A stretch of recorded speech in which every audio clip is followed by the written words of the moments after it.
3 hari setelah menikah dengan istri barunya, mantan suami syok didatangi orang bank dan menyita rumahnya. Selamat bulan madu di jalanan karena telah kujual semua asetku. Sebelum lanjut ke cerita selanjutnya, yuk subscribe dan like. Absen dulu di kolom komen ya ah. Langit sore di akhir pekan itu begitu cerah.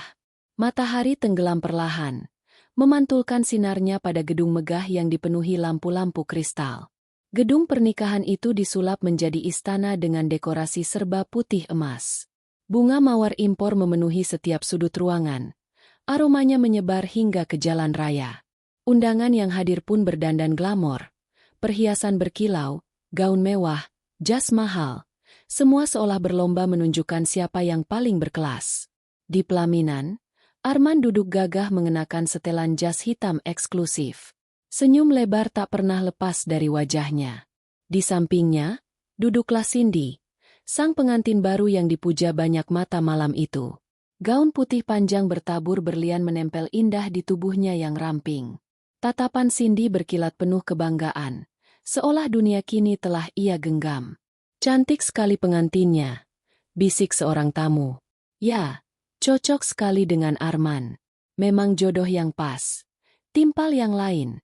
Suara riuh tamu yang memuji bergaung di seantero ruangan. Arman mendengar semua itu dengan dada membusung. Ia merasa dirinya berhasil membuktikan sesuatu, bahwa ia bisa mendapatkan istri baru yang jauh lebih muda, lebih cantik, dan tampak lebih berkelas dibandingkan dengan Nadira, mantan istrinya. Ah, Nadira. Nama itu saja sudah cukup membuat Arman merasa lega, karena kini ia bisa memperlihatkan pada dunia bahwa dirinya tidak pernah kekurangan wanita. Tapi, apa yang tak diketahui banyak orang adalah bahwa Nadira, yang pernah mendampinginya selama lebih dari 7 tahun, bukanlah perempuan biasa. Ia wanita yang sabar, cerdas, dan selama ini banyak menopang hidup Arman. Namun semua itu hancur ketika Arman bertemu Cindy, perempuan yang hanya butuh perhatian, harta, dan status. Nadira sendiri malam itu hadir. Ia datang bukan sebagai tamu undangan resmi, melainkan sebagai pengunjung dari jauh, berdiri di luar gedung pernikahan dengan gaun sederhana berwarna biru tua. Rambutnya disanggul rapi, wajahnya polos tanpa riasan berlebihan. Ia hanya berdiri, menatap ke dalam lewat pintu kaca, menyaksikan pesta yang digelar mantan suaminya. Dalam hatinya, ada getir. Bukan karena cemburu, melainkan karena ingatan-ingatan lama menyeruak.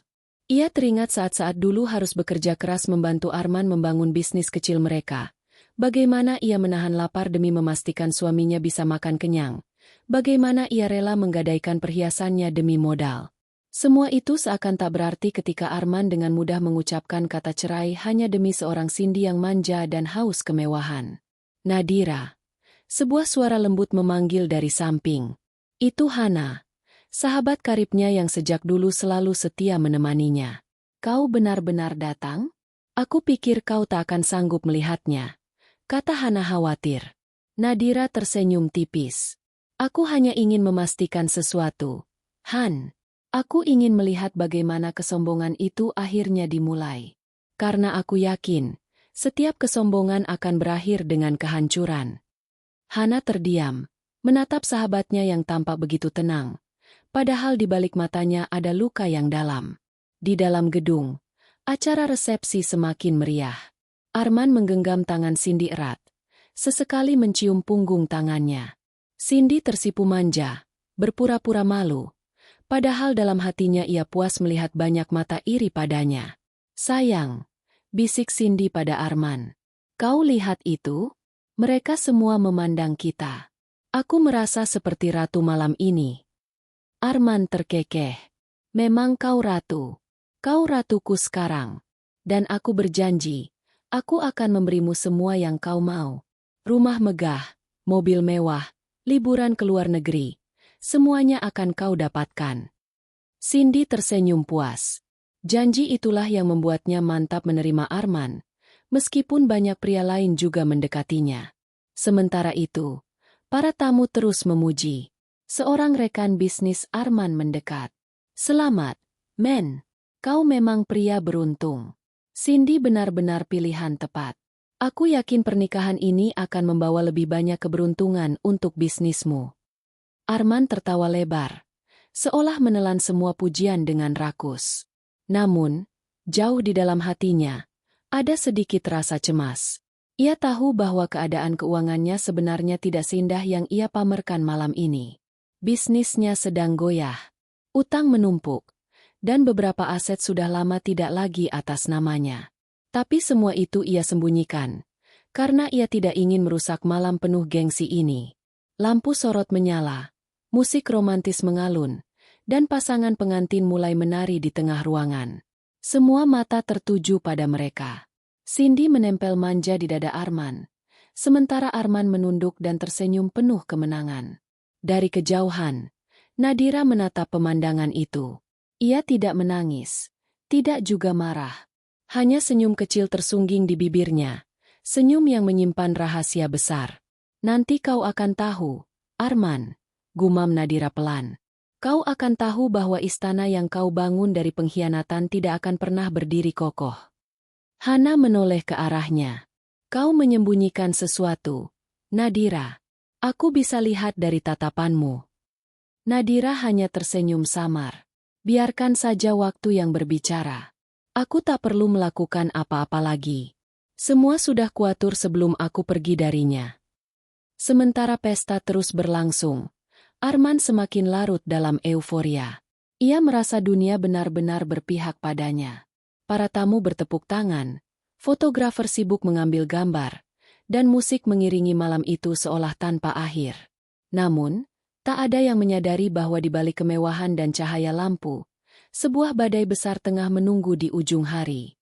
Bagi Arman, malam itu adalah puncak kejayaan. Tapi bagi Nadira, malam itu hanyalah pembuka kisah runtuhnya seorang pria yang terlalu percaya pada kesombongan dan nafsu. Dan memang benar, segala sesuatu yang berdiri di atas kebohongan dan pengkhianatan, cepat atau lambat, akan ambruk dengan sendirinya.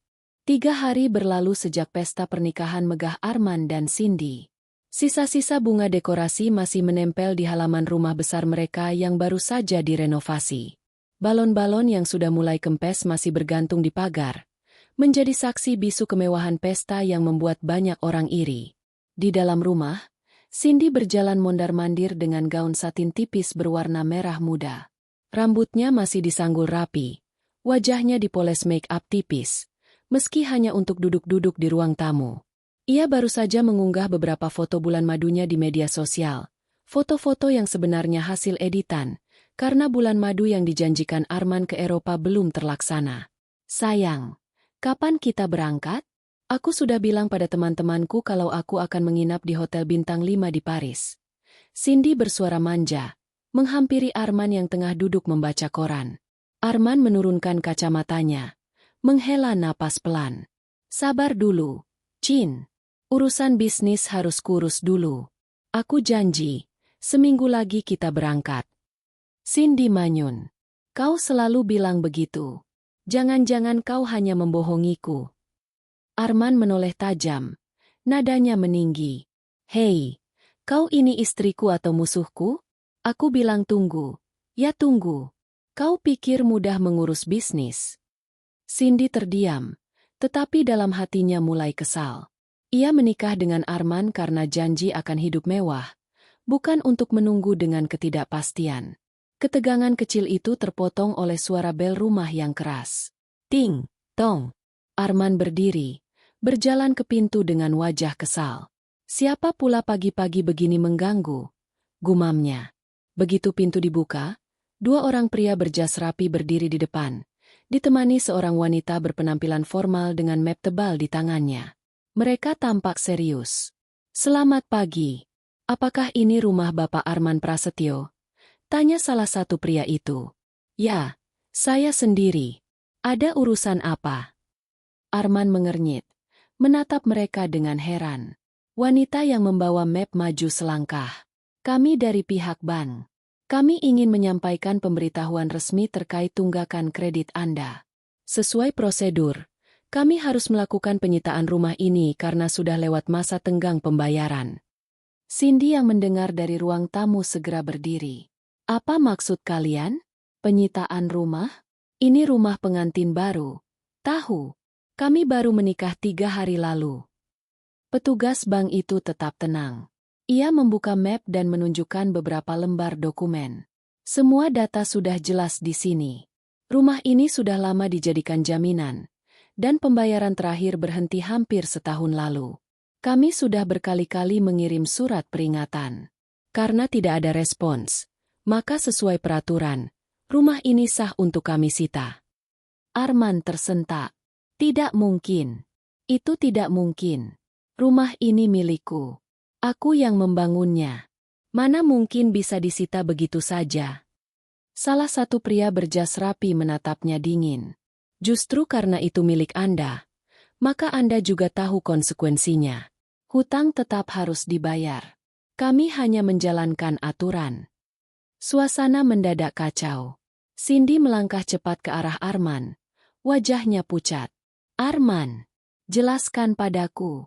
Apa benar rumah ini bisa disita? Kau bilang semua aman. Kau bilang kita akan hidup mewah. Suaranya meninggi, hampir histeris. Arman mencoba menenangkan, meski wajahnya sendiri sudah penuh keringat dingin. Tenang, Chin. Ini pasti salah paham. Pasti ada kesalahan administrasi. Aku akan urus. Aku janji. Namun, para petugas tidak bergeming. Mereka mulai memotret rumah, mencatat detail barang-barang, dan menempelkan stiker merah bertuliskan, disegel, di pintu utama. Cindy menjerit melihat itu. Tidak. Tidak mungkin. Aku tidak akan tidur di jalan. Aku bukan perempuan miskin yang harus diusir dari rumah seperti ini. Tetangga-tetangga mulai berdatangan, berbisik-bisik sambil menonton dari balik pagar. Beberapa bahkan tersenyum sinis. Pantas saja kemarin pesta mewah sekali. Rupanya semua dari hutang. Baru 3 hari menikah. Sudah kena masalah besar. Kasihan sekali pengantin barunya. Bisikan itu menusuk telinga Cindy. Ia merasa wajahnya panas. Bukan karena marah, tapi karena malu. Seluruh harga dirinya yang dibangun lewat pamer di media sosial seketika runtuh. Arman merasa kepalanya berputar. Ia mencoba menghubungi kenalannya di bank, namun tak ada yang mengangkat telepon. Ia juga berusaha memohon kepada petugas. Tolong beri saya waktu 1 minggu saja. Saya bisa cari uang untuk menebus ini. Jangan lakukan di depan banyak orang. Wanita dari bank hanya menggeleng. Maaf, Pak. Kami hanya menjalankan tugas. Kami sudah beri cukup banyak kesempatan. Hari ini penyitaan harus dilakukan. Arman tak kuasa menahan amarahnya. Ia meninju dinding dengan keras, membuat Cindy semakin ketakutan. Sial! Semua ini pasti ulah Nadira. Dia pasti yang menjual aset-asetku sebelum pergi. Wanita itu memang licik. Cindy menoleh cepat. Apa maksudmu? Jadi benar. Semua asetmu sudah dijual mantan istrimu? Kau menikahiku tanpa harta. Arman tercekat, tak bisa menjawab. Itu memang kenyataan. Sebelum perceraian, Nadira dengan cerdas menjual semua aset yang atas namanya secara sah, sehingga yang tersisa hanyalah hutang-hutang Arman. Cindy merasa dunianya runtuh. Kau penipu, Arman. Kau janjikan aku bulan madu mewah, hidup serba berkecukupan, tapi nyatanya kita bahkan tak punya rumah. Arman meraih bahunya, mencoba menenangkan. SSTT, tenang, sayang, kita masih punya mobil. Kita bisa tinggal di sana sementara. Aku akan cari solusi. Cindy menepis tangannya kasar. Mobil. Kau ingin aku tidur di mobil? Aku menikah bukan untuk jadi gelandangan, Arman. Tangisan Cindy bercampur dengan tatapan hina para tetangga. Petugas bank pun akhirnya pergi setelah memastikan rumah terkunci dan disegel. Tinggallah Arman dan Cindy berdiri di luar rumah, membawa koper seadanya, sementara mobil hitam mereka menjadi satu-satunya tempat berlindung. Arman menghela napas panjang, wajahnya tegang. Sabar, Chin. Semua ini hanya sementara. Percayalah padaku, kita akan bangkit lagi. Namun Cindy tidak menjawab. Ia hanya duduk di kursi penumpang, wajahnya penuh air mata. Dalam hatinya, benih penyesalan mulai tumbuh. Ia mulai berpikir, Apakah keputusannya menikahi Arman adalah kesalahan terbesar dalam hidupnya? Dan di kejauhan, dari balik jendela sebuah kafe, Nadira menyaksikan semua itu. Senyumnya samar, namun matanya bersinar puas. Semua yang ia rencanakan berjalan sesuai harapan. Arman akhirnya merasakan pahitnya kehilangan, tepat saat ia merasa sedang berada di puncak kebahagiaan. Malam itu, udara dingin menusuk. Mobil hitam milik Arman terparkir di sudut jalan sepi, jauh dari keramaian. Lampu jalan berkelip redup, dan suara anjing menggonggong sesekali terdengar dari kejauhan. Di dalam mobil, Cindy duduk dengan tangan terlipat di dada, wajahnya masam.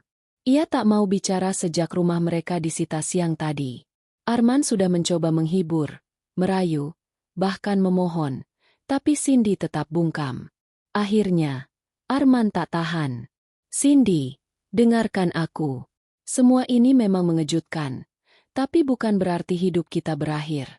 Aku bisa cari jalan keluar. Besok aku akan menghubungi beberapa teman bisnis.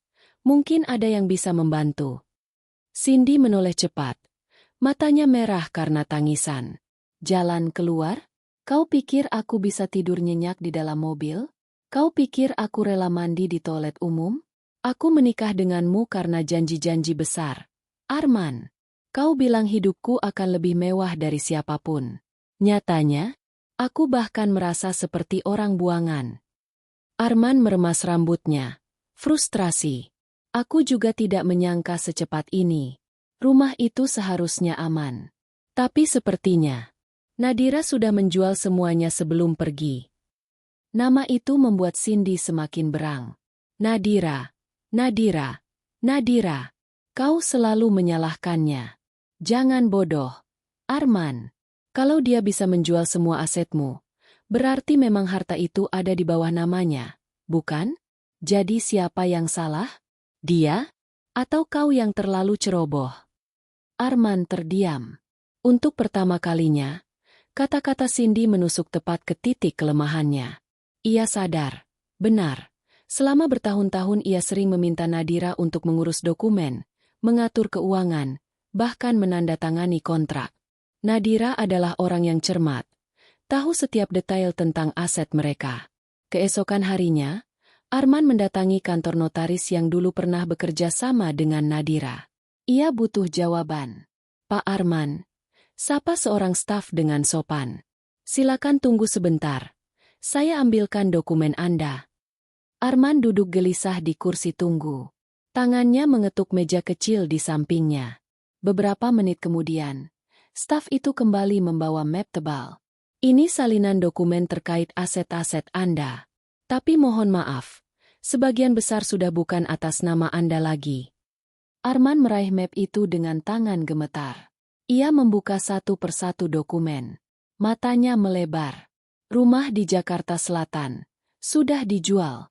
Sebidang tanah di Bogor sudah berpindah tangan. Mobil sport mewah atas nama pembeli baru. Bahkan saham kecil yang dulu mereka miliki bersama juga sudah dilepas. "Hanya tersisa hutang," ujar staf itu dengan nada hati-hati. "Semua transaksi ini dilakukan secara sah sebelum perceraian Anda. Dan semua dokumen ada tanda tangan Ibu Nadira. Tidak ada yang janggal." Arman menutup map itu keras-keras. Wajahnya memerah karena marah. Tidak mungkin. Nadira pasti sudah merencanakan semua ini. Dia mengkhianatiku. Staf itu hanya menunduk. "Maaf, Pak. Dari sudut pandang hukum, beliau tidak salah. Semua aset itu memang ada di bawah namanya. Dan ia berhak melakukan apapun." Arman bangkit dengan kasar, meninggalkan kantor notaris tanpa pamit. Di dalam mobil, Cindy sudah menunggunya dengan wajah muram. "Bagaimana?" tanyanya cepat. Arman menyalakan mesin mobil dengan kasar. "Habis. Semuanya habis. Rumah, tanah, mobil, semuanya dijual Nadira. Yang tersisa hanya hutang dan masalah." Cindy menutup wajahnya dengan tangan. "Ya Tuhan, jadi selama ini aku menikahi pria bangkrut." Arman menoleh dengan mata merah. "Jaga mulutmu, Cindy. Aku masih bisa bangkit. Aku punya koneksi. Aku punya nama. Aku tidak akan membiarkan Nadira menang. Namun, dalam hati kecilnya, Arman tahu itu hanya kebohongan untuk menenangkan dirinya sendiri. Ia sudah kehilangan segalanya. Sementara itu, Nadira duduk tenang di sebuah kafe modern. Segelas cappuccino hangat di tangannya, dan laptop terbuka di depannya. Ia menatap layar yang menampilkan saldo rekeningnya, cukup besar untuk membuatnya hidup tenang bertahun-tahun ke depan. Hana, sahabatnya, duduk di seberang dengan ekspresi heran. Aku masih tak percaya. Dir, kau benar-benar menjual semua aset sebelum bercerai? Kau memang licik sekaligus jenius. Nadira tersenyum tipis. Aku tidak licik, Han. Aku hanya melindungi diriku sendiri. Kau tahu bagaimana Arman?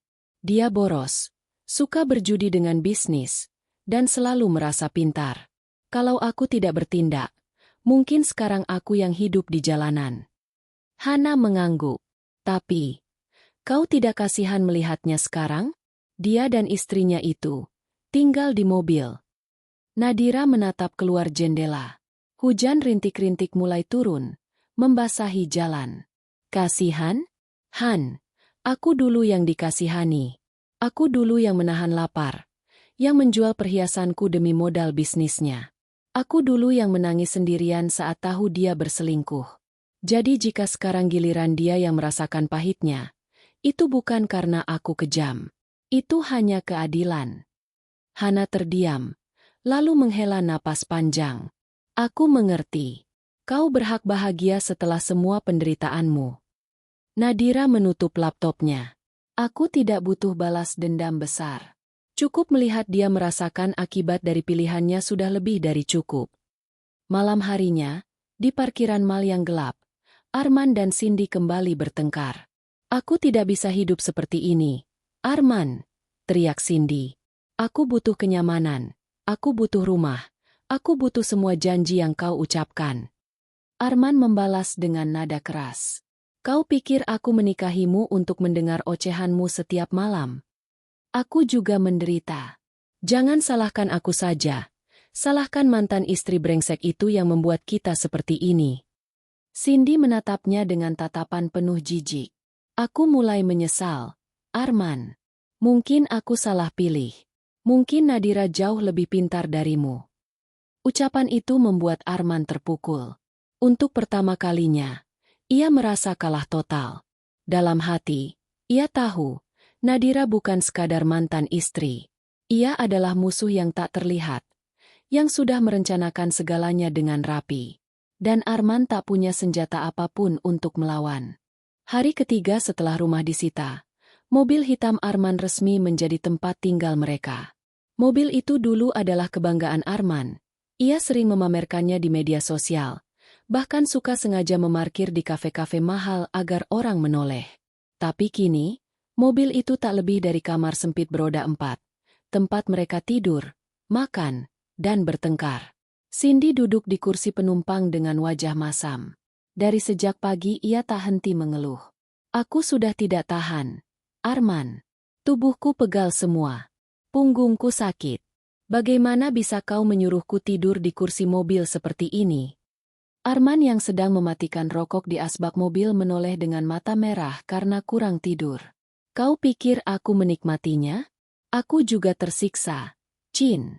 Tapi kita tidak punya pilihan lain. Hotel terlalu mahal, kontrakan butuh uang muka, dan semua rekeningku sudah kosong. Cindy mendengus keras. Jangan samakan aku denganmu. Aku bukan perempuan sembarangan yang bisa hidup di jalan. Aku terbiasa dengan kenyamanan. Kalau aku tahu begini, lebih baik aku tak menikahimu. Ucapan itu seperti pisau yang menusuk dada Arman. Ia membanting setir dengan kasar hingga klakson berbunyi nyaring. Berhenti menyalahkanku. Aku sedang berusaha. Aku masih punya koneksi.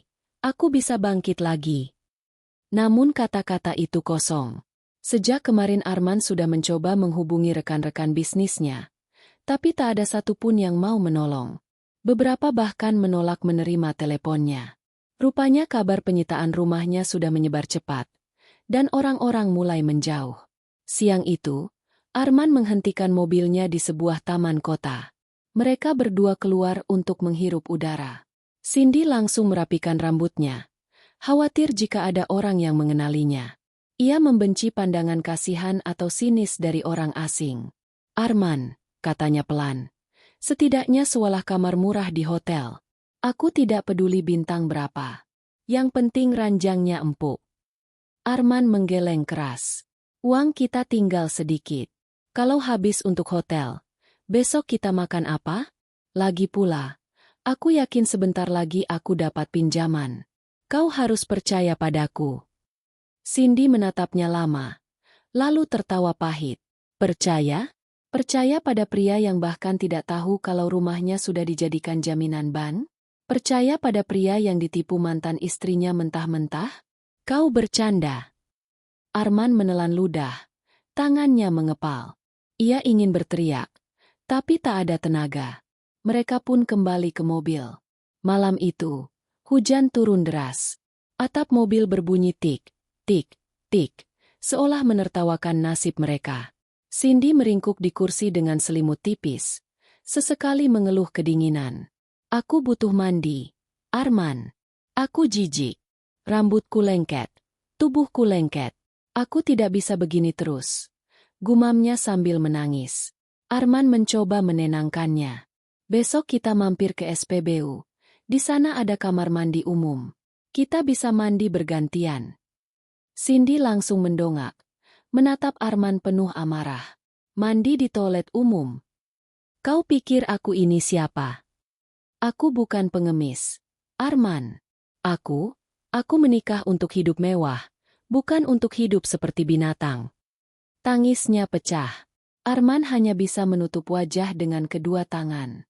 Hatinya hancur, bukan hanya karena keadaan, tapi juga karena harga dirinya sebagai pria luluh lantak. Keesokan harinya, mereka benar-benar mandi di toilet umum sebuah SPBU. Cindy masuk dengan wajah muram, menutup pintu keras-keras, sementara Arman menunggu di luar sambil merokok. Seorang pemuda yang juga sedang antre menatapnya heran. Bang, itu mobil mewah ya? Kok mandinya di sini? Tanyanya polos. Arman hanya mendengus, lalu membuang pandangan. Urus saja hidupmu sendiri. Setelah Cindy selesai, ia keluar dengan wajah masam. Airnya bau kaporit. Sabunnya jelek. Aku tidak tahan. Arman. Aku tidak bisa hidup begini. Arman sudah muak. Lalu apa maumu, Cindy? Mau aku sulap jadi miliarder dalam semalam? Ini semua karena Nadira. Dia yang merampas segalanya dariku. Cindy mendengus sinis. Kau selalu menyalahkan Nadira. Padahal, kalau kau pintar, kau tidak akan ditipu. Kau kalah jauh dari dia. Kalimat itu menusuk ego Arman. Ia membanting botol air mineral ke tanah. Diam kau, teriaknya, membuat beberapa orang menoleh. Cindy hanya memutar mata, lalu masuk ke mobil. Malam itu, mereka memarkir mobil di pinggir jalan dekat pusat kota. Lampu neon toko-toko berkelip, dan suara bising kendaraan membuat mereka sulit tidur. Cindy gelisah, terus berbalik ke sana kemari. Aku lapar, katanya lirih. Arman membuka dompetnya. Isinya tinggal beberapa lembar uang lusuh. Dengan berat hati, ia mengajak Cindy ke warung tenda sederhana di pinggir jalan.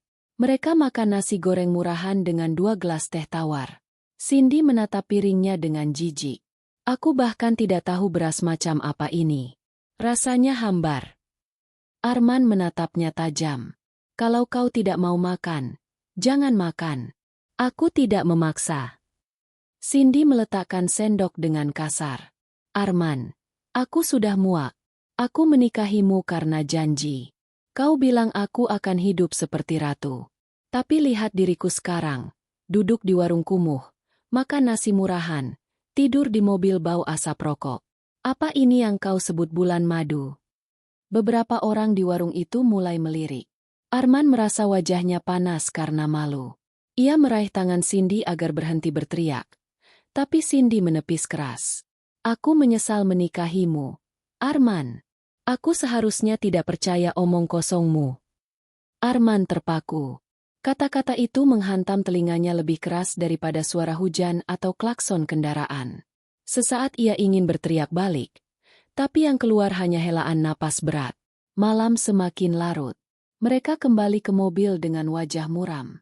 Cindy membelakangi Arman, menutup diri dengan selimut tipis. Sementara Arman duduk menatap langit-langit mobil, matanya kosong. Dalam hati ia bergumam, "Nadira, apa kau puas sekarang melihatku hancur begini? Kau pikir aku akan menyerah? Aku akan bangkit. Aku akan membuatmu menyesal." Namun entah kenapa, bayangan wajah Nadira justru muncul, tenang, penuh keyakinan, seolah menertawakan kesombongan Arman. Dan di sanalah, di tengah kegelapan malam, awal dari madu di jalanan mereka dimulai. Bukan bulan madu penuh kemewahan seperti janji Arman, melainkan madu yang pahit, getir, dan penuh pertengkaran. Sementara di kejauhan, Nadira duduk di balkon apartemennya, menatap langit malam dengan secangkir teh hangat. Senyumnya tipis. Ia tahu, roda kehidupan sedang berputar, dan kali ini, giliran Arman yang terinjak di bawah. Malam itu, udara di jalanan kota terasa pengap. Mobil hitam yang kini menjadi rumah bagi Arman dan Cindy diparkir di sudut gelap, jauh dari keramaian. Mesin dimatikan untuk menghemat bensin, sehingga tak ada AC. Udara di dalam mobil makin panas, bercampur dengan aroma tubuh yang lelah, rokok Arman, dan parfum Cindy yang sudah basi. Cindy tidak bisa tidur. Ia terus-menerus menggeliat, mencoba mencari posisi nyaman di kursi sempit itu. Kakinya kram, punggungnya sakit. Dengan geram, ia menendang dashboard mobil hingga bunyi keras terdengar. "Arman, aku tidak tahan lagi. Aku butuh kasur. Aku butuh kamar mandi bersih. Aku butuh kenyamanan. Aku bukan anjing yang bisa tidur di jalanan seperti ini." Teriaknya dengan suara tinggi. Arman yang setengah tertidur terbangun kaget. Ia mengusap wajah dengan kasar. "Astaga, Chin, bisa tidak kau diam? Aku lelah seharian mencari solusi, tapi kau terus saja mengomel." Cindy membalikkan badan, menatapnya dengan mata berkilat. "Solusi? Solusi macam apa? Seharian kau hanya mondar-mandir, menelpon temanmu, dan hasilnya apa? Nol. Tidak ada yang mau menolongmu. Mereka semua tahu kau sudah bangkrut. Kau tidak lebih dari pria gagal." Arman merasa darahnya mendidih. Kata-kata itu menghantam egonya. "Hati-hati dengan ucapanmu, Cindy. Aku masih suamimu. Jangan rendahkan aku seperti itu." Cindy mendengus sinis. "Suami? Suami macam apa kau? Suami yang tak bisa memberi istri atap, tak bisa memberi makanan layak, bahkan tak bisa memberi rasa aman. Kalau begini caranya, lebih baik aku tidak menikahimu sama sekali." Arman mengepalkan tangan. Rahangnya mengeras. Napasnya memburu. Dalam sekejap, tangannya hampir terangkat untuk menampar Cindy, tapi ia menahannya. Ia meninju jok mobil sebagai gantinya, hingga bunyi keras membuat Cindy terlonjak. "Jangan ucapkan kata menyesal itu lagi, Cindy. Jangan pernah," teriak Arman dengan suara bergetar. Cindy justru semakin berani. Air matanya jatuh, tapi matanya penuh kebencian. "Aku menyesal, Arman. Aku menyesal. Kau menipuku dengan janji manis. Kau memamerkan pesta mewah hanya untuk menutupi kebangkrutanmu. Kau tahu, aku bisa saja memilih pria lain yang lebih mapan, tapi aku jatuh dalam perangkapmu. Kau penipu." Arman menutup wajah dengan kedua tangan, lalu berteriak frustasi. "Diam!" Suara teriakannya menggema di dalam mobil, membuat Cindy semakin menangis. "Aku ingin pulang. Aku ingin meninggalkanmu. Aku tidak peduli kau hidup atau mati. Aku hanya ingin terbebas dari mimpi buruk ini."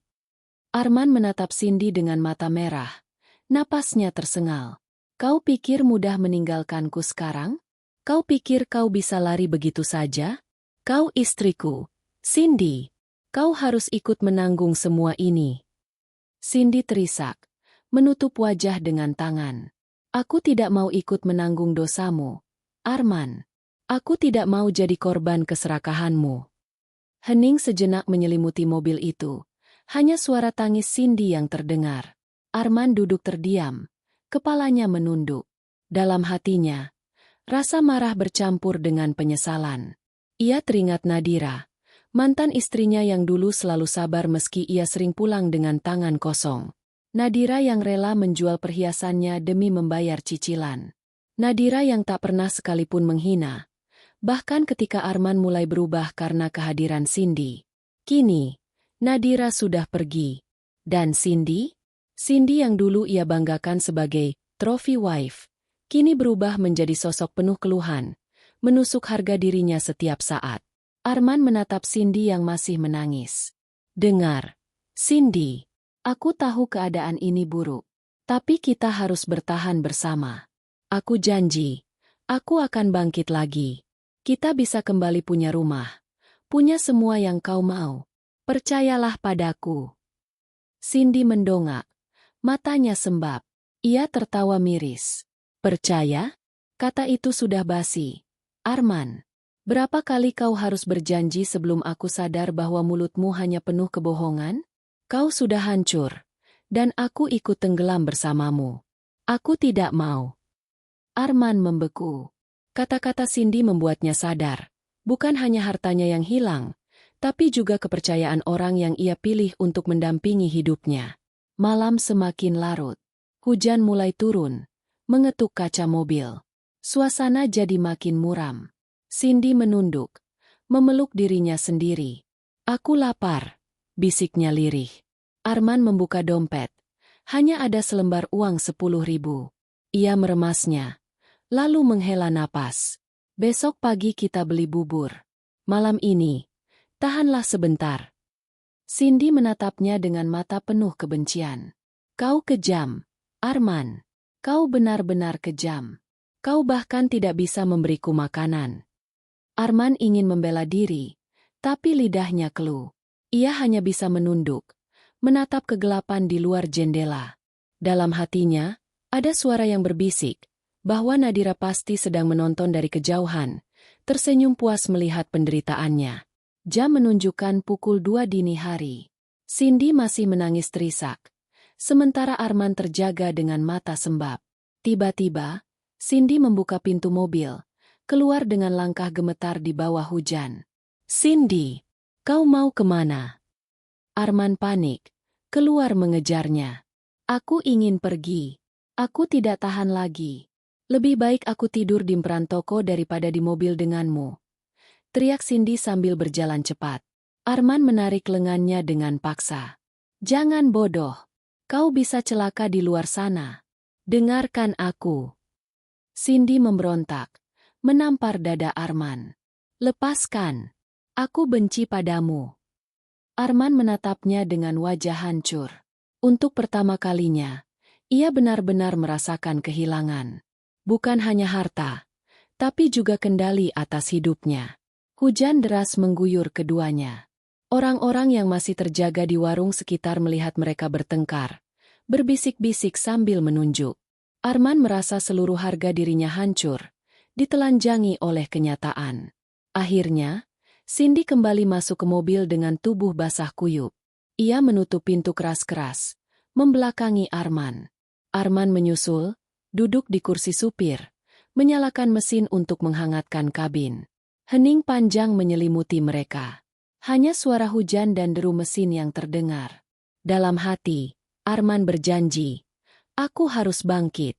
Aku harus membuktikan pada Cindy, pada Nadira, pada semua orang, bahwa aku bukan pecundang. Tapi entah mengapa, keyakinan itu terasa rapuh. Ia tahu, sejak asetnya lenyap, sejak rumah disita, sejak Cindy menunjukkan wajah aslinya, hidupnya sudah tidak lagi sama. Dan malam itu, di bawah hujan deras, pertengkaran besar mereka menjadi tanda awal retaknya pernikahan yang baru berusia hitungan hari. Pagi itu, matahari baru saja naik, tapi panasnya sudah terasa menusuk.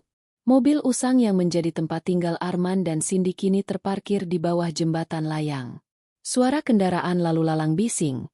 Udara bercampur dengan asap knalpot. Arman duduk di bangku pengemudi dengan kepala tertunduk. Rambutnya berantakan. Matanya merah karena kurang tidur. Sementara Cindy duduk di kursi penumpang, memeluk tubuhnya, wajahnya muram, rambutnya kusut, tak lagi seindah saat pesta pernikahan. Arman, aku lapar. Cindy membuka suara dengan nada dingin. Arman merogoh sakunya, hanya menemukan recehan yang bahkan tak cukup untuk membeli roti. Ia menelan ludah, lalu memaksa tersenyum. Aku akan cari sesuatu. Chin, tunggu di sini sebentar. Cindy mendengus, lalu membuang muka ke arah jendela. Cepatlah. Jangan kembali dengan tangan kosong lagi. Arman turun dari mobil, melangkah gontai. Ia menatap sekeliling, lalu berjalan menuju warung kecil di pinggir jalan. Pemilik warung mengenalnya dulu sebagai Bos Arman, seorang pengusaha properti yang selalu datang dengan mobil mewah. Kini, ia hanya pria lusuh dengan kemeja kusam. Bu, bisa saya ambil 2 bungkus nasi? Nanti saya bayar siang ini. Tanya Arman dengan suara rendah, hampir berbisik. Pemilik warung menatapnya iba, tapi juga curiga. Pak Arman, ini sudah ketiga kalinya Bapak berhutang. Tolong dimaklumi, saya juga butuh modal. Kalau Bapak belum bisa bayar, saya tidak bisa kasih lagi. Arman terdiam. Dadanya sesak. Ia, yang dulu bisa mentraktir banyak orang tanpa berpikir, kini ditolak hanya untuk 2 bungkus nasi. Dengan wajah menunduk, ia meninggalkan warung itu. Kakinya berat, tapi ia terus berjalan. Sampai akhirnya ia berhenti di depan sebuah minimarket. Di sana, beberapa orang terlihat duduk sambil makan gorengan dari pedagang kaki 5. Arman menatap gorengan itu lama, lalu mendekat. Dengan suara bergetar, ia bertanya, Pak, gorengan 1, berapa? 2.000, Bang. Jawab penjual. Arman merogoh kantongnya, menemukan 3 koin 1000-an. Ia menyerahkan 2 koin, mengambil sepotong tempe goreng. Rasanya getir, bukan karena minyak jelantah, tapi karena harga dirinya yang terjual bersama gorengan murah itu. Saat kembali ke mobil, Cindy menatapnya penuh harap. Mana makanannya? Tanyanya cepat. Arman terdiam, lalu menyerahkan gorengan itu. Aku hanya dapat ini. Makanlah dulu. Nanti aku cari lagi. Cindy menatap gorengan kecil di tangannya, lalu menatap Arman dengan marah. Hanya ini? Kau kira aku bisa hidup dengan sepotong tempe? Aku butuh makanan, Arman, bukan sisa-sisa. Arman menghela napas. Chin, sabarlah. Aku akan cari kerja. Apa saja akan kulakukan, asalkan kita bisa bertahan. Cindy membuang gorengan itu ke lantai mobil. Kau tahu apa artinya? Aku menikahi pecundang. Pecundang yang bahkan tak sanggup memberiku makan. Arman menunduk, merasakan panas di dadanya.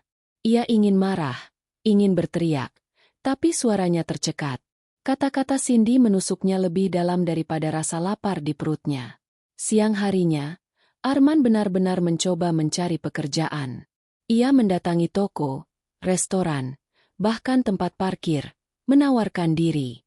Tapi tak satu pun menerima. Wajahnya terlalu lusuh, tubuhnya terlalu letih, dan reputasinya sudah jatuh. Maaf, kami tidak butuh pegawai, kata seorang pemilik toko. Pak Arman, Anda bukan yang dulu punya usaha besar itu? Kok sekarang cari kerja kasar? Tanya seorang manajer dengan nada merendahkan. Arman hanya bisa tersenyum pahit, lalu pergi. Setiap langkah terasa seperti cambuk pada harga dirinya. Menjelang sore, ia kembali ke mobil dengan tangan kosong. Cindy duduk di dalam, wajahnya penuh kebencian. Mana hasilnya? Tanyanya ketus. Arman menggeleng pelan. Belum ada yang mau terima. Tapi aku janji, besok aku coba lagi. Cindy tertawa miris. Besok, besok, besok. Selalu begitu. Sementara aku harus menderita di sini. Ia menatap Arman tajam, lalu berkata dengan suara rendah. Kau tahu? Kalau aku tetap bersama Nadira, aku pasti tidak akan seperti ini. Kalimat itu membuat Arman terhentak. Ia menatap Cindy tak percaya. Apa maksudmu? Cindy menyeringai sinis. Nadira lebih pintar darimu. Dia bisa bertahan. Dia bisa mengelola harta. Kalau saja kau tidak menceraikannya demi aku, mungkin hidupmu tidak sehancur ini. Sungguh ironis, ya? Kau tinggalkan istri yang tepat, hanya untuk berakhir bersama wanita yang kau kira sempurna. Padahal aku tidak akan tahan lama denganmu. Arman terdiam. Kata-kata itu menamparnya lebih keras daripada apapun. Untuk pertama kalinya, Cindy menunjukkan bahwa ia tidak pernah benar-benar peduli. Malam datang lagi. Arman duduk di depan setir, menatap kosong ke jalanan. Cindy tidur di kursi penumpang, membelakanginya. Di luar, suara orang tertawa dari sebuah warung makan mengisi udara.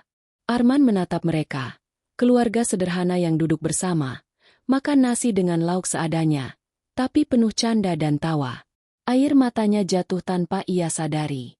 Ia merindukan kebersamaan yang dulu ia miliki dengan Nadira. Meski sederhana, meski penuh keterbatasan, Nadira selalu membuat rumah mereka terasa hangat. Dan kini, ia terjebak dalam dinginnya kebencian Cindy. Dalam hati, ia bertanya-tanya, apakah ini balasan atas semua kesombongan dan pengkhianatanku? Keesokan harinya, keadaan semakin buruk. Cindy mulai jarang bicara, hanya menyindir atau menghina. Arman mencoba bertahan, tapi rasa malu yang ia tanggung semakin berat. Di lampu merah, seorang pengamen mendekat, menyanyi dengan gitar reot. Orang-orang memberi recehan. Arman menatap pemandangan itu lama, lalu terlintas ide gila. Bagaimana kalau ia juga melakukannya? Tapi segera ia menepis pikiran itu. Tidak, aku masih punya harga diri. Namun, di dalam hatinya, ia tahu, harga diri itu sudah lama hilang. Hilang sejak ia meninggalkan Nadira demi Cindy, hilang sejak rumahnya disita, hilang sejak ia harus membeli sepotong gorengan dengan recehan terakhirnya. Dan malam itu, ketika ia kembali tidur di mobil bersama Cindy yang dingin dan penuh kebencian, Arman menyadari satu hal, ia bukan lagi Arman yang dulu. Ia hanyalah pria tanpa harga diri, terjebak dalam pilihan buruk yang ia buat sendiri. Hari itu, langit mendung. Mobil tua Arman kembali diparkir di tepi jalan dekat pasar tradisional. Cindy tidak mau ikut turun. Ia memilih duduk di kursi penumpang dengan wajah cemberut. Pergilah cari sesuatu. Aku tidak peduli bagaimana caranya. Asal jangan kembali dengan tangan kosong. Ujarnya ketus, menatap keluar jendela. Arman hanya mengangguk lemah. Tubuhnya letih, wajahnya kusam. Kemeja yang dulu rapi kini lusuh dan berbau apek. Dengan langkah gontai, ia menyusuri pasar yang ramai. Orang-orang berdesakan membeli sayuran. Pedagang berteriak menawarkan dagangan. Aroma rempah bercampur dengan bau ikan asin memenuhi udara. Arman menatap sekeliling, merasa asing di tempat yang dulu sering ia lewati dengan mobil mewahnya. Kini, ia hanya pria terlunta-lunta yang mencoba mencari secercah harapan. Langkahnya berhenti di depan sebuah kios sayur yang tampak lebih rapi dibanding kios lain. Penjualnya seorang perempuan dengan rambut disanggul sederhana, wajah teduh, dan gerak-gerik cekatan melayani pembeli. Arman tertegun. Jantungnya berdetak kencang. Itu tidak mungkin. Nadira, gumamnya pelan, hampir tak terdengar. Benar. Perempuan itu adalah Nadira, mantan istrinya. Meski mengenakan pakaian sederhana, ia tampak bersinar dengan kemandirian dan ketenangan. Nadira kini berdiri di balik timbangan, tersenyum pada pembeli yang datang. Arman berdiri kaku, tubuhnya bergetar. Ia ingin lari, tapi kakinya tertahan. Ingin menyapa, tapi lidahnya keluh. Hingga akhirnya, Nadira menoleh, dan mata mereka bertemu. Waktu seakan berhenti. Nadira terpaku sejenak. Lalu tatapannya berubah. Bukan lagi tatapan cinta. Bukan pula kebencian. Tapi campuran iba dan jarak. Ia hanya menghela napas pelan. Lalu melanjutkan pekerjaannya. Arman menunduk. Dadanya sesak. Ia memberanikan diri mendekat. Nadira. Suaranya serak. Nadira menimbang cabai untuk seorang pembeli. Lalu berkata datar. Ada yang bisa kubantu? Arman merasa kata-kata itu bagai pisau yang menusuk. Dulu, Nadira selalu menyambutnya dengan senyum hangat. Kini, ia diperlakukan seperti orang asing. Aku tidak menyangka bertemu denganmu di sini, ucap Arman gugup. Nadira menoleh sebentar. Matanya dingin. Aku memang sering di sini. Berjualan untuk hidup. Tidak semua orang bisa hidup dengan pameran. Arman. Arman tercekat. Kata-kata itu jelas sindiran. Ia menunduk makin dalam. Aku minta maaf, Nadira. Nadira berhenti sejenak, lalu menatapnya dengan tajam. Maaf? Setelah semua yang kau lakukan? Kau kira kata itu cukup? Arman menelan ludah. Matanya berkaca-kaca. Aku hancur, Nadira. Rumahku disita, asetku lenyap, dan Cindy, dia tidak seperti yang kubayangkan. Nadira tersenyum tipis, penuh ironi. Jadi akhirnya kau merasakan apa yang dulu kurasakan? Bedanya, aku tidak pernah membuangmu. Aku tetap mendampingimu saat kau jatuh. Tapi kau memilih meninggalkanku demi wanita lain. Dan sekarang, kau datang dengan wajah penuh penyesalan. Arman hampir menangis. Aku bodoh, Nadira. Aku kehilanganmu. Dan aku menyesal. Nadira menatapnya lama, lalu menghela napas. Arman, penyesalanmu tidak akan mengubah masa lalu. Aku sudah memilih jalan sendiri. Kau juga sudah memilih. Terimalah konsekuensinya. Sementara itu, Cindy dari dalam mobil melihat Arman berbicara dengan seorang perempuan. Ia menyipitkan mata, lalu keluar dari mobil dengan langkah cepat. Arman, siapa perempuan itu? Serunya lantang. Arman terlonjak. Wajahnya panik. Cindy, tunggu. Ini. Tapi Cindy sudah berdiri di sampingnya, menatap Nadira dari ujung rambut hingga kaki dengan pandangan merendahkan. Oh, jadi ini perempuan itu? Mantan istrimu yang katanya membosankan? Pantas saja kau tinggalkan dia untukku. Nadira menatap Cindy dengan tenang, meski hatinya tersayat. Ia tidak marah, tidak juga terhina. Aku tidak butuh pembenaran darimu. Hidupku baik-baik saja tanpa Arman. Bahkan lebih baik sejak dia pergi. Cindy terkekeh sinis. Lebih baik? Menjual sayur di pasar begini? Sungguh menyedihkan. Arman buru-buru menahan Cindy.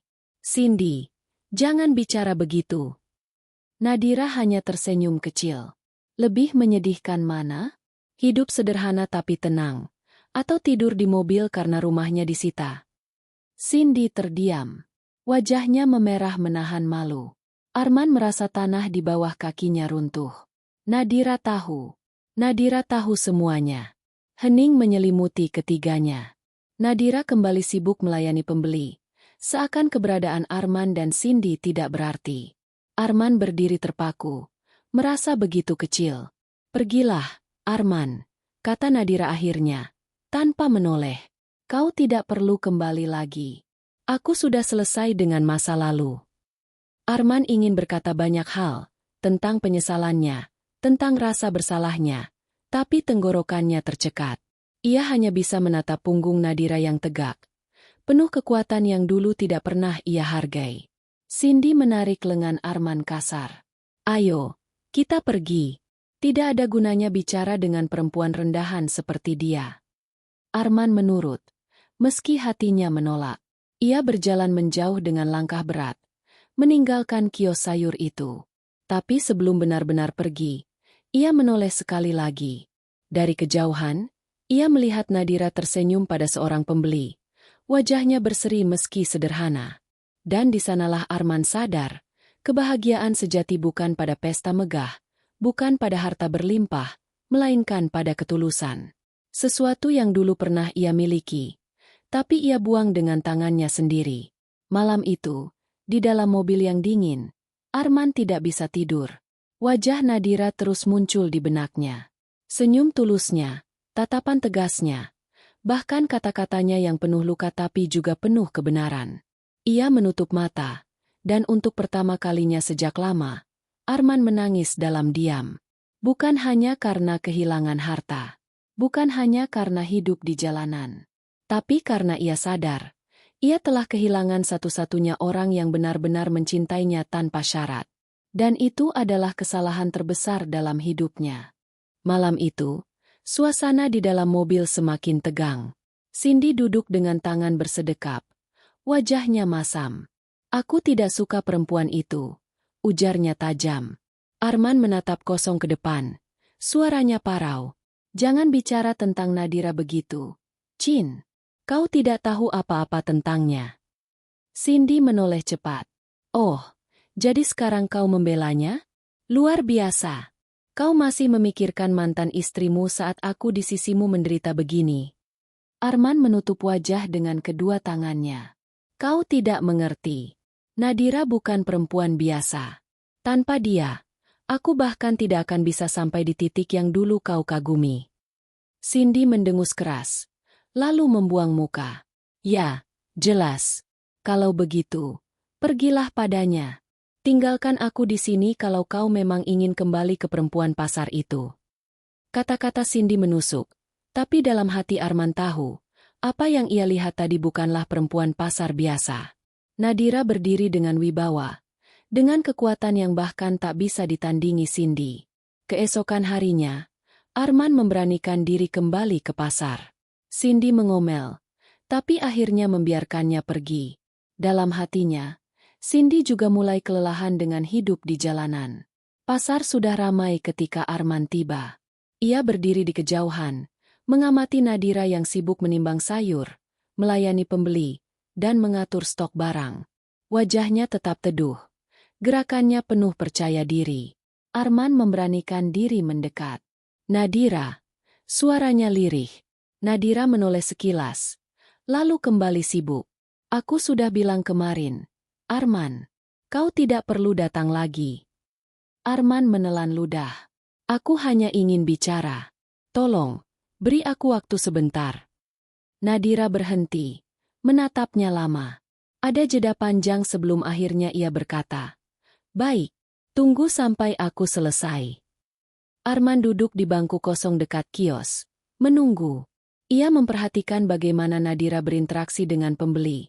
Sopan, ramah, tapi tegas. Semua orang tampak nyaman berbelanja padanya.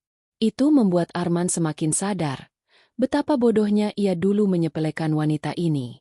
1 jam kemudian, kios mulai sepi. Nadira duduk di kursi kecil, menghela napas. "Baik, Arman, apa yang ingin kau bicarakan?" Arman menunduk, suaranya gemetar. Aku ingin tahu, bagaimana kau bisa bertahan? Bagaimana kau bisa terlihat begitu kuat, bahkan setelah aku meninggalkanmu?" Nadira tersenyum samar, tapi tatapannya tajam. "Bertahan hidup itu bukan pilihan, Arman. Itu kewajiban. Aku tidak punya waktu untuk menangisi orang yang sudah memilih pergi. Jadi aku berdiri, bekerja, dan membangun lagi dari awal." Arman mengangguk pelan, hatinya tercabik. "Aku melihatmu tadi. Kau tampak berhasil. Lebih baik dariku sekarang." Nadira menatapnya lurus. "Itu karena aku belajar dari kesalahan. Beda denganmu yang tenggelam dalam kesombongan." Hening sejenak. Lalu Nadira melanjutkan. Suaranya tenang tapi menusuk. "Kau masih ingat, sebelum kita bercerai, kau memaksa menjual sebagian aset untuk modal bisnismu yang katanya besar." Arman meneguk ludah. "Iya, aku ingat. Lalu?" Nadira tersenyum miring. "Saat itu, semua aset itu masih atas namaku. Kau lupa, banyak yang kita beli menggunakan namaku karena kondisi kreditmu bermasalah. Jadi ketika kau sibuk dengan Cindy, aku menjual aset-aset itu diam-diam. Aku gunakan hasilnya untuk memulai usahaku sendiri." Arman terbelalak. "Apa? Jadi, kau yang menjual semua itu?" Nadira mengangguk mantap. "Benar. Aku tidak mencurinya, Arman. Itu hakku. Aku yang bekerja keras membangunnya bersama sejak awal. Kau hanya sibuk dengan gaya hidup dan perempuanmu. Jadi sebelum aku menandatangani perceraian, Aku pastikan aku tidak akan meninggalkan pernikahan ini dengan tangan kosong. Arman terdiam. Dadanya sesak. Napasnya tercekat. Jadi itulah alasannya. Itulah kenapa semua asetku tiba-tiba hilang dari genggaman. Tidak mungkin. Aku tidak percaya, ucapnya parau. Nadira menatapnya penuh ketegasan. Percayalah, aku tidak menunggumu menghancurkan hidupku lebih jauh. Dan lihatlah sekarang, aku tidak lagi bergantung pada siapapun. Aku bisa berdiri sendiri. Sementara kau kehilangan segalanya karena keserakahanmu sendiri. Arman menunduk dalam-dalam. Air matanya jatuh di tanah pasar yang becek. Jadi ini, balasan untukku. Nadira menghela napas panjang. Bukan balasan, Arman. Ini konsekuensi. Kau memilih jalanmu sendiri. Aku hanya memastikan aku tetap hidup setelah ditinggalkan. Arman mengangkat wajahnya. Matanya merah. Nadira, aku salah. Aku menyesal. Kalau saja aku tidak meninggalkanmu, mungkin semuanya akan berbeda. Nadira menatapnya lama, lalu berkata dengan suara pelan tapi tegas. Penyesalanmu tidak akan mengubah apapun. Aku sudah tidak ada dalam cerita hidupmu. Arman, aku sudah menutup buku itu. Arman tercekat. Kata-kata itu terasa seperti pintu besar yang ditutup rapat di hadapannya.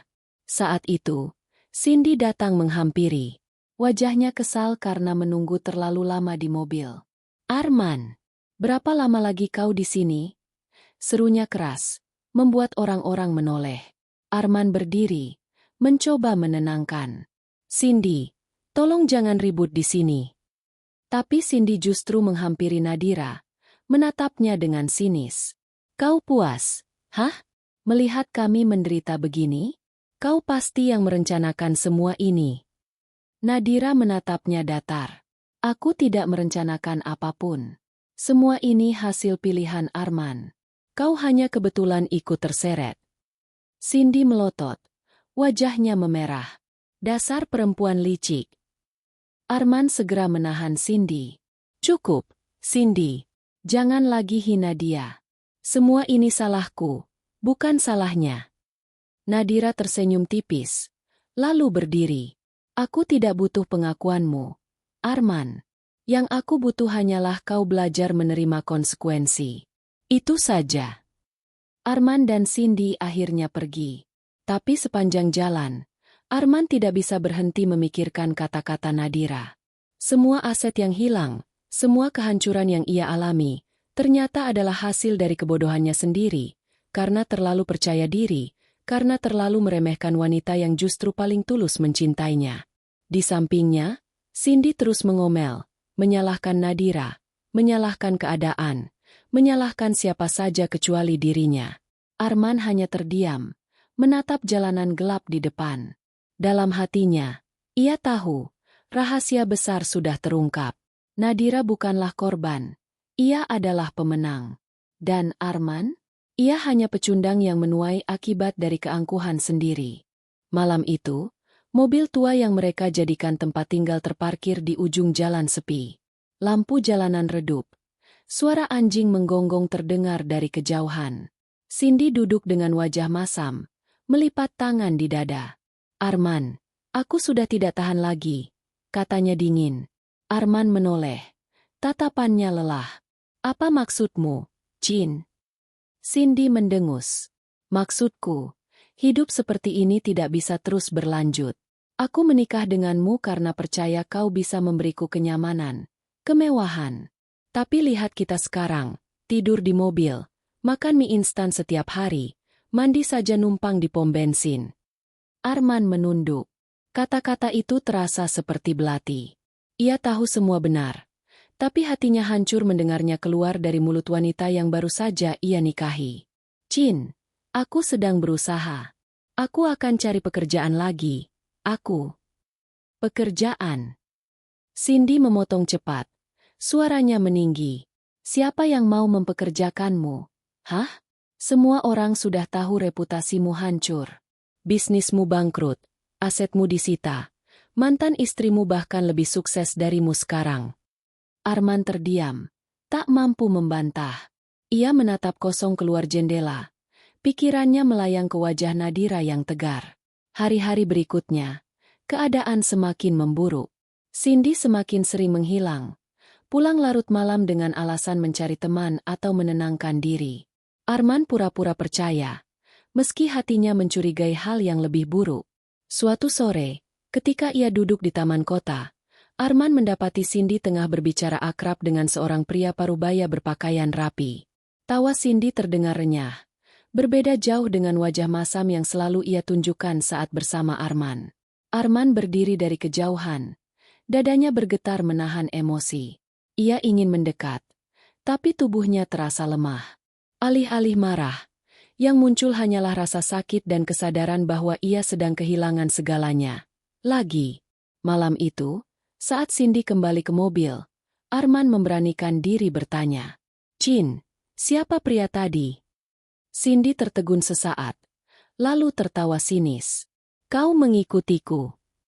"Aku hanya kebetulan melihat," jawab Arman pelan. Cindy menghela napas panjang. "Kalau kau memang ingin tahu, dia pria yang bisa memberiku masa depan lebih baik daripada ini. Aku tidak mau buang waktu di jalanan bersamamu." Arman terdiam, seolah dunia runtuh. "Jadi kau akan meninggalkanku?" Cindy menatapnya lurus, tanpa rasa bersalah. "Kalau kau tidak bisa mengembalikan hidup kita seperti dulu, ya, aku akan pergi." Kata-kata itu seperti palu goda menghantam dada Arman. Ia teringat pada masa-masa dulu, saat ia meninggalkan Nadira demi Cindy dengan alasan serupa. Kini, roda kehidupan berputar cepat, dan ia berada di sisi yang kalah. Dalam keputusasaan, Arman kembali mendatangi pasar tempat Nadira berdagang.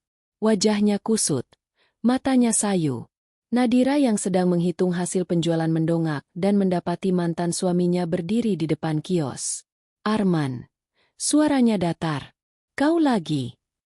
Arman menunduk, lalu berlutut begitu saja di depan kios, membuat beberapa orang menoleh heran. "Nadira, tolong aku." Suaranya bergetar. "Aku tidak punya siapa-siapa lagi. Cindy, dia akan meninggalkanku. Aku benar-benar hancur." Nadira menutup buku catatannya, lalu menatap Arman lama. Ada sedikit rasa iba, tapi lebih banyak ketegasan di matanya. "Bangun, Arman. Jangan buat dirimu lebih rendah lagi," katanya. "Aku mohon." Arman menahan air mata. "Aku salah. Aku sudah menghancurkan hidupku sendiri. Kalau saja aku tidak meninggalkanmu, mungkin semuanya akan berbeda. Aku masih menyayangimu, Nadira." Orang-orang mulai berbisik-bisik melihat adegan itu. Nadira menarik napas panjang, lalu berkata dengan suara tegas, "Arman, dengar baik-baik. Apa yang kau rasakan sekarang bukan cinta. Itu hanya penyesalan. Kau kehilangan segalanya. Lalu kau melihatku berdiri tegak, dan kau pikir kembali padaku akan menyelamatkanmu. Tapi itu tidak akan terjadi." Arman terisak, menunduk semakin dalam. "Aku janji akan berubah. Aku janji akan memperbaiki segalanya jika kau mau menerimaku lagi." Nadira menggeleng pelan. "Tidak, Arman. Aku sudah belajar. Kau pernah memilih meninggalkanku demi orang lain. Dan itu hakmu. Sekarang aku juga punya hak untuk memilih. Dan aku memilih hidup tanpa dirimu. Aku tidak akan mengizinkanmu merusak apa yang sudah susah payahku bangun." Suasana di pasar hening sejenak. Hanya suara sayup-sayup orang lewat yang terdengar. Nadira berdiri, menatap Arman yang masih berlutut. "Bangunlah. Pergi jalani hidupmu. Aku sudah memaafkanmu, tapi aku tidak akan pernah kembali." Arman akhirnya bangkit dengan langkah gontai. Hatinya terasa lebih kosong dari sebelumnya. Kata-kata Nadira menggema di telinganya, menyadarkannya bahwa pintu itu sudah tertutup rapat. Di perjalanan pulang, ia menemukan mobilnya kosong. Cindy tidak ada. Di kursi depan hanya ada secari kertas kecil bertuliskan singkat, "Terima kasih atas segalanya, Arman. Aku sudah memilih jalanku sendiri. Jangan mencariku." Kertas itu terjatuh dari genggamannya. Dunia seakan berhenti berputar. Ia menatap langit malam, tubuhnya lunglai, dan akhirnya terjatuh di trotoar. Kini ia benar-benar sendirian, tanpa rumah, tanpa istri, tanpa harta, tanpa harga diri. Yang tersisa hanyalah penyesalan. Malam itu, untuk pertama kalinya Arman menyadari, inilah balasan dari semua pengkhianatan dan kesombongannya di masa lalu.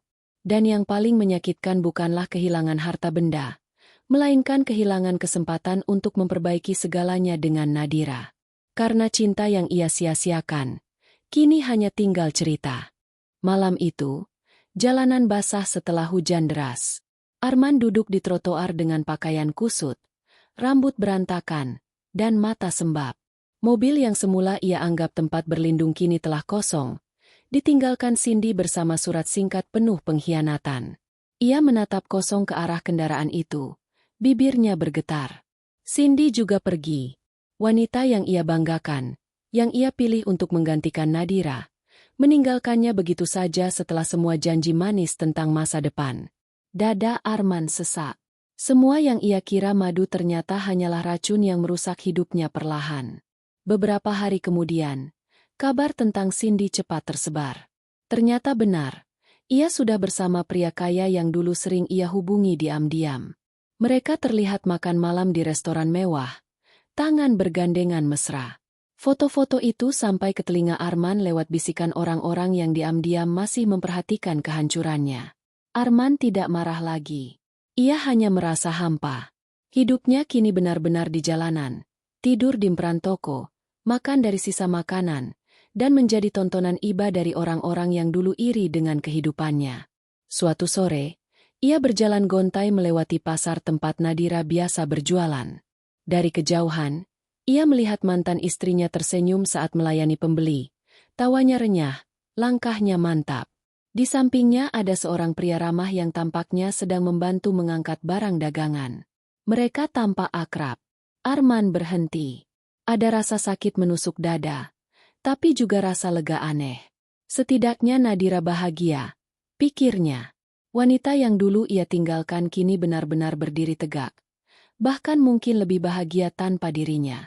Ia ingin mendekat, tapi kemudian teringat kata-kata Nadira sebelumnya. Aku sudah menutup buku itu. Dan kali ini, ia tahu Nadira benar-benar serius. Malamnya, Arman duduk di bawah jembatan penyeberangan, menatap lampu kota yang berkelip-kelip. Ia merenungi semua langkahnya. Bagaimana ia dulu meremehkan Nadira. Bagaimana ia begitu silau dengan kemewahan Cindy.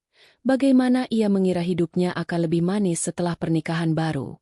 Tapi kenyataannya, 3 hari setelah pesta megah itu, semua berubah jadi mimpi buruk. Rumah disita, aset lenyap, pekerjaan hilang, dan kini istrinya kabur. Semua berawal dari satu hal, keserakahan. Air mata mengalir lagi, tapi kali ini bukan sekadar penyesalan pada Nadira atau Cindy. Ini lebih dalam, penyesalan pada dirinya sendiri, karena telah menghancurkan hidup dengan tangannya sendiri. Di sisi lain, kehidupan Nadira berjalan semakin baik. Usahanya di pasar berkembang pesat.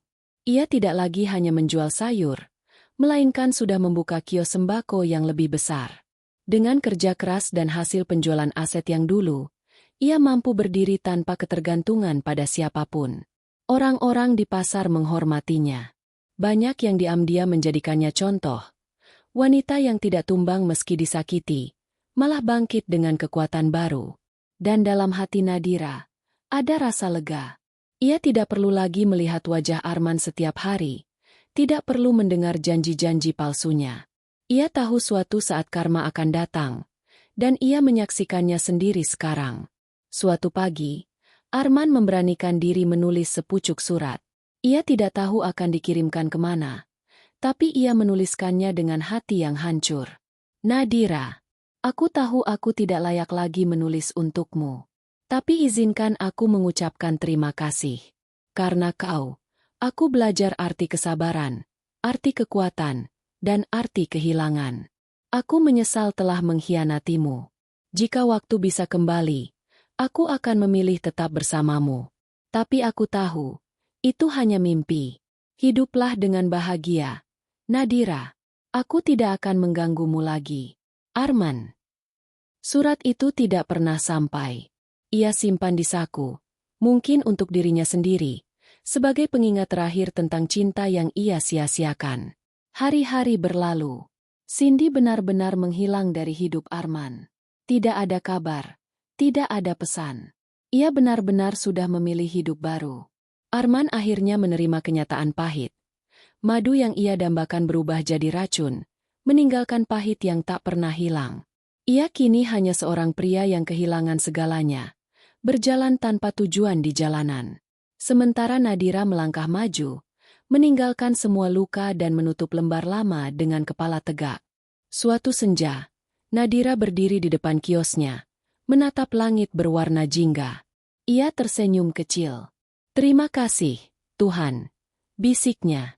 "Kau membalas semua dengan cara MU. Aku tidak perlu mengotori tangan untuk membalas dendam. Kehidupan sendiri sudah cukup jadi hakim." Angin sore berembus lembut, membawa ketenangan yang sudah lama ia cari.